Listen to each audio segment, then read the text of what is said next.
Good morning, students. This is Anand Srivastava, Humanities teacher, class 11C.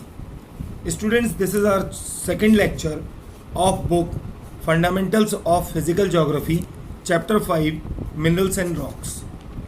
Students, today we have to start from page number 42. Lastly, we discussed about the metallic minerals and rocks. And today we have to discuss about the igneous rock, sedimentary rock, metamorphic rock, rock cycle. So firstly, I want to tell you one thing. While we are discussing about the metallic mineral, then they are categorized into three category. Number one, precious metal, gold, silver, platinum, etc. comes under this category. Second is ferrous metals. Under this category, those metals are coming, or those metallic minerals are coming which are containing iron content. And the third one is non-ferrous metal. This is that type of content which doesn't have any content of iron, that means Fe. So example of those are like copper, lead, zinc, tin, aluminium. Along with all these things, we also found over our earth non-metallic minerals. You know about the non-metallic mineral, they doesn't produce any sonorous sound, they don't have luster, they don't have malleability, they are not ductile. Their properties are totally different from metallic minerals that you have studied well inside your chemistry or physics or science subjects. Now, when we talk about the rock or the petrology of rock, so petrology is a science of rock in which petrologists studies rock in all their aspects like mineral composition, texture, structure, origin, occurrence, alteration and relationship with other rocks. Now, when we discuss about the rocks, then we have to discuss that rocks are found in three forms over our earth. They are igneous, sedimentary and metamorphic. अब बच्चों समस्या क्या है कि इसके अंदर जो igneous rock है, आप इसको पेरेंट रॉक मटेरियल मान लीजिए. क्यों मान लीजिए? हम लोग अगर ऐसे मान के चलें कि हमारी जो अर्थ क्रस्ट है वो क्रस्ट कहीं पर 5 किलोमीटर विड्थ रखती है और कहीं पर 20 किलोमीटर विड्थ रखती है, ठीक है. तो इग्नियस रॉक दो तरीके से फॉर्म हो सकती है. आपकी जो अर्थ क्रस्ट की चौड़ाई है, यदि उसके बीच में कहीं पर होल है और किसी भी तरीके से मैग्मा वहाँ तक रीच कर जाता है, तो वहाँ पर आप देखेंगे कि इंट्रूसिव इग्नियस रॉक फॉर्म हो जाएगी. क्यों होगा ऐसा? ऐसा इसलिए होगा क्योंकि इवेंचुअली वो मैग्मा जो मेंटल का चैम्बर है उसमें से क्रॉस करके, एस्थेनोस्फीयर क्रॉस करके क्रस्ट के अंदर कहीं स्पेशियस जगह थी, वहाँ जाकर के वो फिलअप हो गया है. तो क्रस्ट का जो टेम्परेचर है वो मैग्मा से बहुत ही कम है, तो वहाँ पर वो कूल डाउन होना शुरू हो जाएगा और वहाँ पर इंट्रूसिव इग्नियस रॉक बना देगा. अगर अब आप सेकंड नंबर पे देखेंगे तो इग्नियस रॉक का ही एक और फॉर्म होता है जिसको हम लोग एक्सट्रूसिव इग्नियस रॉक बोलते हैं. यहाँ पर बहुत ध्यान देने वाली बात है कि इग्नियस रॉक पेरेंट मटेरियल है, इसके बिना कोई रॉक नहीं बन सकती है, ठीक है. तो अब सेकेंडली क्या होगा कि कभी कभी वॉल्केनो ब्लास्ट होता है कभी कभी टेक्टोनिक प्लेट्स की मूवमेंट होती है किसी और नेचुरल कैलामिटी की वजह से, जैसे अर्थक्वेक वगैरह आए. इवेंचुअली अर्थ के अंदर जो लावा फील्ड है वो किसी न किसी तरीके से बाहर आ जाता है. बाहर जैसे ही आता है तो you all know over earth crust the temperature is not equivalent to magma. तो जल्दी ही वहाँ पर क्या होता है, आपका साइंटिफिक प्रोसेस शुरू हो जाता है. वो मैग्मा अपने टेम्परेचर को डिपोज कर देता है आपके एटमॉस्फेयर में और वहाँ पर जो है इग्नियस रॉक का निर्माण करता है. अब अगर आप देखें तो इग्नियस रॉक को वो क्लासीफाई कर सकते हैं उनके टेक्सचर के ऊपर. तो texture depend upon the size and arrangement of the grains और other physical conditions of the material.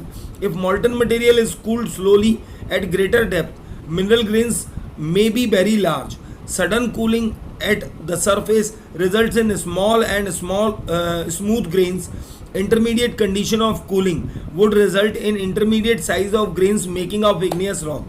Example के तौर पे वो आपको ग्रेनाइट, गेबैरो, पिगमेनाइट इस तरह से अलग अलग इग्नियस रॉक्स के बारे में बता रहे हैं. अब बच्चों हमने पहले तो पढ़ लिया कि इग्नियस रॉक जो है वो रॉक है जो अर्थ के अंदर से ही, जैसे हमारे शरीर से पसीना निकलता है ऐसे ही अर्थ से जब लावा निकलता है तो उसके द्वारा उसका निर्माण होता है और वो दो अलग अलग पोर्शंस में बन सकती है, जैसे कि इंट्रूसिव और एक्सट्रूसिव.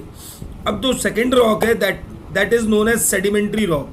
अब सेडिमेंट्री रॉक का क्या है, देखिए हम सभी जानते हैं कि पेरेंट रॉक मटेरियल तो इग्नियस ही है, इसी से मेटामॉर्फिक बनेगी, इसी से सेडिमेंट्री बनेगी। बट लेकिन हमारी अर्थ जो है बहुत ही कमाल का प्लेनेट है। ये क्या करता है, रोटेट भी करता है, रेवोल्यूट भी करता है, 23.5 पर टिल्टेड भी है।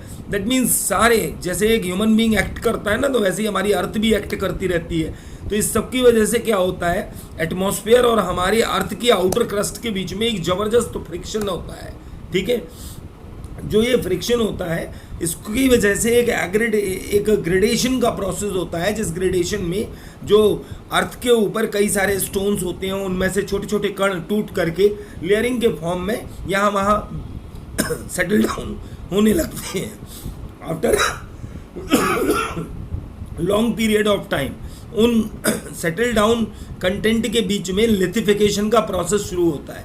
लिथिफिकेशन का प्रोसेस जो होता है, इसके लिए दो चीज़ें ज़रूरी होती हैं कि लेयर्स बहुत ज़्यादा हो जाएं, जिसकी वजह से लोअर लेयर्स के ऊपर प्रेशर पड़े और वहाँ पर जो कंटेंट है वो एक दूसरे में अच्छे से मिक्सअप हो जाए।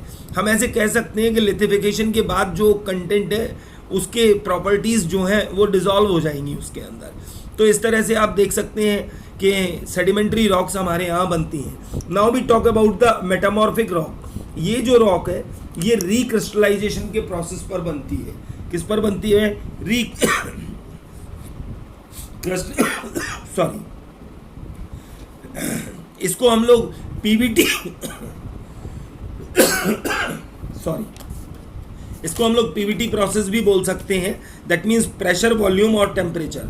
बच्चों हमने बात की थी कि हमारी जो अर्थ क्रस्ट है इसकी थिकनेस कहीं पर 5 किलोमीटर है, कहीं पर 25 किलोमीटर भी हो सकती है। अब आप एक चीज़ सोचो, अगर आज कोई, कभी आपने फॉसिल्स का नाम सुना होगा, तो आपकी मैम ने 6th 7th 8th में आपको पढ़ाया होगा कि फॉसिल्स वो होते हैं जो हज़ारों लाखों साल पहले ज़मीन के अंदर पेड़ पौधे दब गए, वो फॉसिल्स में कन्वर्ट हो गए। लेकिन सवाल ये कि ये हुआ कैसे।